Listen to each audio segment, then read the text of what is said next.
அரியலூர் மாவட்டத்தில் உள்ள தனியார் சிமெண்ட் ஆலைகளுக்கு சுண்ணாம்பு கல்லை ஏற்றி செல்லும் டிப்பர் லாரிகளுக்கு முறையான வாடகை வழங்க கோரி லாரி உரிமையாளர்கள் 3வது நாளாக இன்றும் வேலைநிறுத்தத்தில் ஈடுபட்டு வருகின்றனர். இது தொடர்பான கூடுதல் தகவல்களை நமது அரியலூர் செய்தியாளர் பாலாஜியிடம் கேட்கலாம்.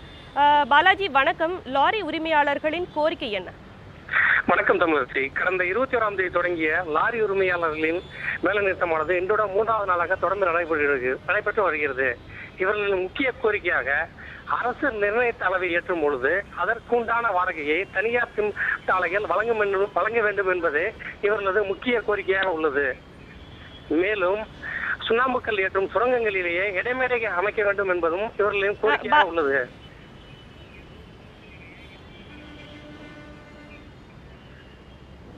பாலாஜி, இந்த வேலைநிறுத்தம் தொடர்பாக இதுவரை பேச்சுவார்த்தை ஏனும் நடத்தப்பட்டிருக்கா?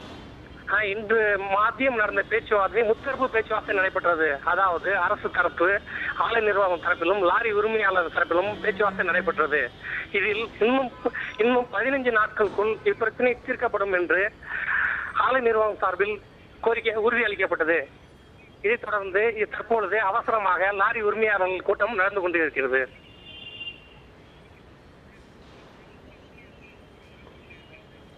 பாலாஜி, இந்த வேலைநிறுத்த போராட்டத்தின் காரணமாக என்னென்ன பாதிப்புகள் ஏற்பட்டிருக்கு?